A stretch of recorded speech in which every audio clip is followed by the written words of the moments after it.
అమ్మా అది ఉల్లిపాయ వెల్లుల్లిపాయ లేకుండా వండమన్నారు కదా కూర, ములక్కాడ టమాటా అది. మరి ఈరోజు స్టార్ట్ చేస్తున్నావా? స్టార్ట్ చేస్తున్నా, చెప్పేస్తాను ప్రాసెస్ కూడా. ఆంటీ ఏమన్నారంటే నేను నెయ్యి వేసుకున్నాను ఇప్పుడు సోమవారం కాబట్టి, ఆల్రెడీ వాళ్ళు బ్రాహ్మిన్స్ అంట, నాన్ వెజ్ అలాంటి ఏం తింటారు కదా వాళ్ళు, ఇంకెప్పుడు ఇలాగే వండుకుంటారు వాళ్ళు. అయితే అంటే ఉల్లిపాయలు లేకుండా ఎప్పుడు వండుకొని తింటారంట వాళ్ళు కార్తీక మాసంలో అది.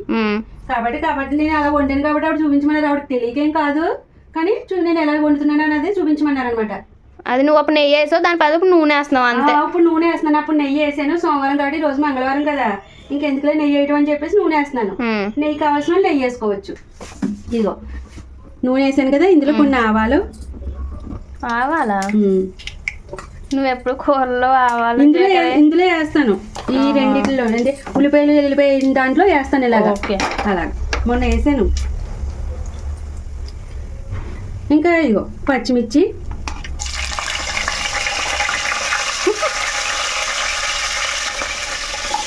టమాటా, మునక్కాడ,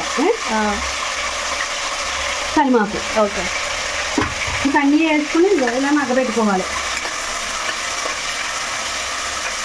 ఒక 2 minutes చాలు. అమ్మా అయ్యిందా? మగ్గిపోయింది. ఇదిగో ఇప్పుడు ఇది టమాటా కూడా ఇందులో మగ్గినాయి కదా. ఇప్పుడు ఇందులో కారం తగినంత, ఉప్పు తగినంత, పసుపు మనకి ఎంతంత కావాలో అంతంత. చిన్నపిల్లలు ఉన్నప్పుడు తక్కువ వేసుకుంటారు కదా. ఇలా ఒక 1 minute వేయించేసుకొని. అమ్మా 1 minute అయ్యిందా? 1 minute అయిపోయింది. ఇదిగో నేను ఈసారి ఏం చేస్తున్నానంటే కొబ్బరి పేస్ట్ వేసుకుంటున్నాను. మనం ఏమీ వేసుకోవట్లేదు కదా, అందరూ ఉల్లిపాయలు అంటే ఏమి గ్రేవీ ఏమి ఉండదు కదా. కొబ్బరి పేస్ట్ వేసుకుంటే చాలా చాలా బాగుంటది, చాలా కమ్మగా, చాలా రుచి వస్తుంది, సూపర్గా ఉంటుంది. అర్థమైందా? కొబ్బరి పేస్ట్ ఎవరైనా వేసుకోవచ్చు కాబట్టి మనం కార్తీక మాసం లడ్డులో కూడా అప్పుడు కూడా వేసుకోవచ్చు కదా. వేసుకుంటే సూపర్ ఉంటుంది. మొన్న నేను వేయలేదు అప్పుడు పేస్ట్ అన్న పొడేస్తున్నాం. అదంటే నీళ్ళు వేయకుండా ఇలాగా వాటర్ వేయకుండా ఆడేసాను. పచ్చి కొబ్బరి ఇది, ఎండు కొబ్బరి ఏం కాదు, పచ్చి కొబ్బరి వాడతారు. ఇప్పుడు గ్రేవీగా సూపర్ ఉంటుంది తెలుసా, అదిరిపోతుంది. ఇంకా చూడు కూర ఇప్పుడే రెడీ అయిపోయినట్టు కదా. ఎలా ఉంది? సూపర్ ఉంది. అప్పుడు నెయ్యి వేసాను, కొంచెం వేసేటప్పటికే టేస్ట్, ఆ నెయ్యి టేస్ట్ తోటి ఇంకా బాగుంటుంది. ఇప్పుడు ఈసారి ఆయిల్ కాబట్టి కొంచెం ఎక్కువ వేసాను అనమాట ఆయిల్ కాబట్టి. ఇప్పుడు మనం కొంచెం వాటర్, ఇదిగో కుక్కర్ కదా, 2 కూతలు వేయించుకుంటే అయిపోతుంది. చాలా అద్భుత ఇప్పుడే సూపర్. ఇదిగో మనం వాటర్ వేసుకున్నాం కదా, ఇంకా 2 విజిల్స్ వేయించేస్తానే. మనం మామూలుగా అయితే కొంచెం వాటర్ ఎక్కువ వేసుకుని ఉడికించుకోవాలి. ములక్కడ అన్నీ ఉడికిదాకా, దగ్గరకు వచ్చేదాకా. కుక్కర్ కాకపోతే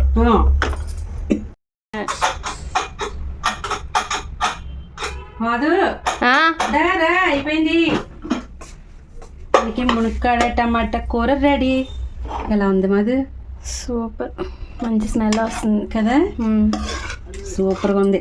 అసలు స్వామిలకి అది అవుతే కనుక ఇంక ఇలాగే పెట్టేస్తారు తెలుసా, ఇంకేమి ఎగిరినేవారు ఇంకా. ఎందుకంటే ఎగిరి పడలేదు, వాళ్ళకి కలుపుకోవడానికి అది ఉండాలి కదా. అప్పుడు అలా చేసి మా పెద్దకి అది అలా పెట్టేసేవారు. ఎంత బాగుందో చూడు, ఎందుకు నీళ్ళు అది కరెక్ట్గా సరిపోతుంది. గ్రేవీ అది కలుపుకోవడానికి అది కూడా సూపర్గా ఉంటుంది. ఇలాగా మునక్కాడ టమాటా కర్రీ ఎంత బాగుందో, కొబ్బరి వేసి సూపర్ టేస్ట్. ఇంకా నేను కూడా ఉంచేస్తాను, నేను దగ్గరికి ఎగిరిపెట్టినాను. నేను కొంచెమే కదా వండింది, అందరికీ రావాలి కదా. అవును, ఇంక ఇలా ఉంచేస్తాను. ఇప్పుడు ఎలా ఉందో చెప్తాను.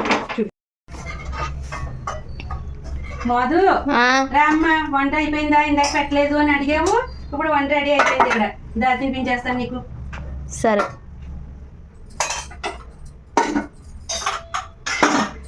ఎలా ఉందో చూడు మునక్కాడ టమాటా కూర. దా ముందు నువ్వు తిను. తింటారు. అబ్బా కాదు, తమ్ముడు మిస్ అయ్యాడు కూరని.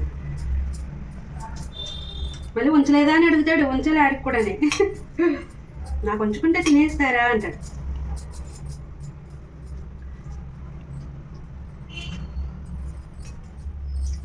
సూపర్ మాధు, చాలా చాలా బాగుంది, చాలా బాగుంది.